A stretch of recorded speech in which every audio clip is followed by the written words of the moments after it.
اعوذ باللہ من الشیطان الرجیم بسم اللہ الرحمن الرحیم۔ اب اس کے بعد ذکر شروع ہو رہا ہے حضرت ابراہیم علیہ السلام کا۔ وہ بات سمجھ لیجئے کہ کیا وجہ ہے اس کی۔ دیکھیے حضرت ابراہیم کی نسل کی یہ دو شاخیں چلی، ویسے تو تین ہیں۔ عام طور پر لوگوں کے علم میں ہے کہ دو بیویاں تھیں، حضرت ہاجرہ سے حضرت اسماعیل پیدا ہوئے، بڑے تھے، حضرت سارہ سے حضرت اسحاق، ان کے بیٹے یعقوب، یعقوب کے 12 بیٹے بنی اسرائیل۔ حضرت اسماعیل کو حضرت ابراہیم نے آباد کیا خانہ کعبہ کے پاس لا کر، بواد غیر ذی زرع، تو وہاں یہ جو ایک نسل چلی۔ لیکن نبوت جو ہے حضرت ابراہیم کے بعد حضرت اسماعیل کو تو ملی، اس کے بعد مسلسل یوں سمجھیے کہ تقریباً 3000 کا فصل ہے سالوں کا کہ کوئی نبوت اس شاخ میں نہیں آئی۔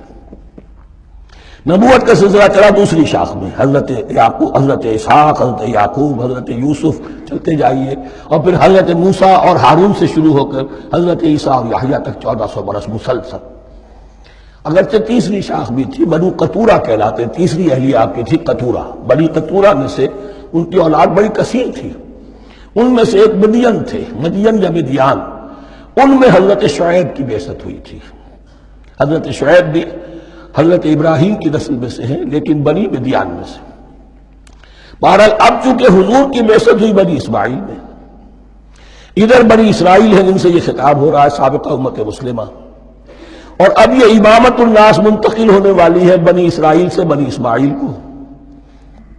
تو اب اگر اس انتقال کے وقت نقل، اگر وہ جو کامن فیکٹر ہے اس کا تذکرہ کیا جائے تو بات آسان ہو جائے گی۔ ابراہیم ہی تو جد امجد ہے نا تمہارے، تم یعقوب کی اولاد ہو، ٹھیک ہے، لیکن یعقوب کس کے بیٹے تھے؟ اسحاق کس کے بیٹے تھے؟ ابراہیم کے۔ تو یہ دوسری نسل میں تو ابراہیم ہی کی ہے۔ اس حوالے سے ان کے لیے سہل بنایا جا رہا ہے کہ بات کو سمجھو۔ یہ صرف یہ ہے کہ دو پیڑھی اوپر جا کر مل گئے اور لانا خیر سنا۔ اور حضرت ابراہیم نے خانہ کعبہ کی تعمیر کی اور اسے اب مرکز بنانا ہے اہل توحید کا، لہذا یہ ساری گفتگو اب شروع ہو رہی ہے۔ 4 رکوع اب وہ ہے 15ویں سے شروع ہو کر 98ویں تک، جن کا اصل مضمون ہے تحویل قبلہ۔ وَإِذِ ابْتَلَىٰ إِبْرَاهِيمَ رَبُّهُ بِكَلِمَاتٍ فَأَتَمَّهُنَّ، اور ذرا یاد کرو جب ابراہیم کو آزمایا اس کے رب نے بہت سی باتوں میں۔ میرا ایک کتاب چاہے حضرت ابراہیم کی شخصیت پر، حج اور عید الاضحیٰ اور ان کی اصل روح، اور اس میں ایک تحریر ہے، ایک تقریر ہے۔ جو تحریر ہے وہ مجھے بہت پسند ہے کہ کیسے کیسے امتحان آئے ہیں حضرت ابراہیم علیہ السلام پر۔ فَأَتَمَّهُنَّ، اب یہ ایک جملے میں ایک پوری داستان ہے۔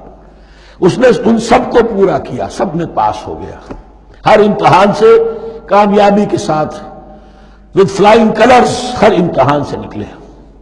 قَالَ إِنِّي جَاعِلُكَ لِلنَّاسِ إِمَامًا، تب ہم نے کہا اے ابراہیم اب میں تمہیں نوع انسانی کا امام بنانے والا ہوں۔ قَالَ وَمِن ذُرِّيَّتِي، انہوں نے کہا اور میری نسل کے بارے میں بھی یہ وعدہ ہے کہ نہیں؟ قَالَ لَا يَنَالُ عَهْدِ الظَّالِمِينَ، فرمایا میرا یہ عہد ظالموں سے متعلق نہیں ہوگا۔ مطلب کیا ہوا کہ تمہاری نسل میں سے جو صاحب ایمان ہوں گے، نیک ہوں گے، سیدھے راستے پر چلیں گے، ان سے ہمارا وعدہ ہے، لیکن نسلیت کی بنیاد پر نہیں ہے کہ جو بھی تمہاری نسل میں سے لازماً وہ اس وعدے کا مصداق بن جائے۔ وَإِذْ جَعَلْنَا الْبَيْتَ مَثَابَةً لِلنَّاسِ وَأَمْنًا، اور یاد کرو جب کہ ہم نے گھر کو، اپنے گھر کو، بیت اللہ کو قرار دے دیا لوگوں کے لیے زیارت کی جگہ، لوٹ کے آنے، لوٹ کر آؤ، حج کرو، مَثَابَةً لِلنَّاسِ وَأَمْنًا، اور اسے امن کا گھر قرار دے دیا۔ وَاتَّخِذُوا مِن مَّقَامِ إِبْرَاهِيمَ مُصَلًّى، اور ہم نے حکم دیا کہ مقام ابراہیم کو اپنی جائے نماز بنا لو، نماز پڑھنے کی جگہ بنا لو۔ آج کل تو بعض علماء نے یہ کہا ہے کہ مقام ابراہیم سے مراد کوئی خاص پتھر نہیں ہے، بلکہ اصل میں وہ تو پوری جگہ جو تھی وہ مقام ابراہیم، حضرت ابراہیم وہاں آباد ہوئے تھے۔ لیکن صحیح بات وہی ہے جو ہمارے سلف سے چلی آ رہی ہے، روایات پختہ ہیں اس کے بارے میں کہ جس طریقے سے حجر اسود جنت سے آیا ہے، ایسے ہی یہ بھی ایک پتھر تھا کہ جو جنت سے لایا گیا حضرت ابراہیم کے لیے جب وہ تعمیر کر رہے تھے، کوئی اور ذرائع تو ابھی تھے ہی نہیں، اس کے اوپر وہ کھڑے ہوتے تھے اور یہ پتھر ہی اونچا ہوتا جاتا تھا خود. اب جیسے جیسے تعمیر اوپر جا رہی ہے تو اس کے لیے یہ پتھر اونچا ہوتا تھا. وہ پتھر ہے جو مقام ابراہیم اب بھی محفوظ ہے. اور وہاں پر پھر طواف کر کے کعبے کا مکمل پھر اس کے آس پاس جو ہے 2 رکعت جو ہے وہ ادا کی جاتی ہے نماز. وَعَهِدْنَا إِلَىٰ إِبْرَاهِيمَ وَإِسْمَاعِيلَ أَن طَهِّرَا بَيْتِيَ لِلطَّائِفِينَ وَالْعَاكِفِينَ وَالرُّكَّعِ السُّجُودِ. اور ہم نے عہد لے لیا تھا ابراہیم اور اسماعیل سے کہ تم دونوں ہمارے اس گھر کو بیتیا میرے اس گھر کو پاک رکھو. اب یہ تطہیر بھی دونوں طرح کی ہوگی، ظاہری صفائی بھی ہو، گند نہ ہو، تاکہ ظاہر آئیں تو ان کے دلوں میں جو کدورت پیدا نہ ہو، کوفت نہ ہو، کھلی فضا ہو، صاف رکھو. اور تطہیر باطنی، وہاں توحید کا چرچا ہو، کوئی اور کفر اور شرک جو ہے وہ نہ آنے پائے. ان طہرا بیتی للطائفین والعاکفین، طواف کرنے والوں کے لیے، اعتکاف کرنے والوں کے لیے، والرکع السجود، اور رکوع اور سجود کرنے والوں کے لیے.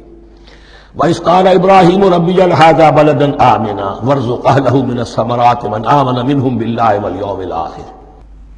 اور یاد کرو جب کہ ابراہیم نے کہا تھا اے میرے پروردگار اس گھر کو امن کی جگہ بنا دے اور اس کے رہنے والوں، اس کے ہاں آباد ہونے والوں کو یعنی بنی اسماعیل کے لیے ان کو رزق عطا فرما، میووں کا اور پھلوں کا.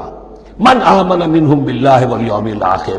اب یہاں حضرت ابراہیم خود رک گئے کہ میں اپنی ساری اولاد کے لیے یہ دعا نہ کروں، اس لیے کہ وہاں روک دیا گیا تھا لا ینال عہد الظالمین.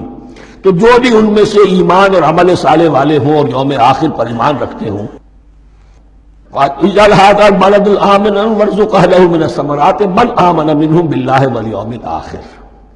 اب یہاں دیکھیے اللہ تعالیٰ نے گویا کہ ہم کہیں گے ازرہ شفقت مسکراتے ہوئے گویا کہ فرمایا کہ ابراہیم قال ومن کفر، تمہاری اولاد میں سے جو کفر کرے گا فأمتعه قلیلا، اس کو بھی میں دنیا کا ساز و سامان تو دوں گا، امامت میں شامل نہیں کر سکتا، لیکن یہ کہ دنیاوی طور پر مال و متاع جو ہے وہ ان کو بھی میں دوں گا. ومن کفر فأمتعه قلیلا ثم اضطره الى عذاب النار، ہاں پھر اسے کشاں کشاں لے آؤں گا جہنم کے عذاب کی طرف. وبئس المصیر، اور وہ بہت ہی بری جگہ ہے لوٹنے کی. وَإِذْ يَرْفَعُ إِبْرَاهِيمُ الْقَوَاعِدَ مِنَ الْبَيْتِ وَإِسْمَاعِيلُ، اور یاد کرو جب کہ ابراہیم اٹھا رہے تھے ہمارے گھر کی بنیادوں کو، اور اسماعیل باپ بیٹا دونوں لگے ہوئے تھے. یہاں لفظ جو قواعد آیا ہے اس کو نوٹ کیجئے، قواعد قاعدے کی جمع ہے اور یہ بنیادوں کو کہا جاتا ہے. اور اس میں اشارہ ہے حضرت ابراہیم اصل معمار اور بانی نہیں ہے کعبے کے.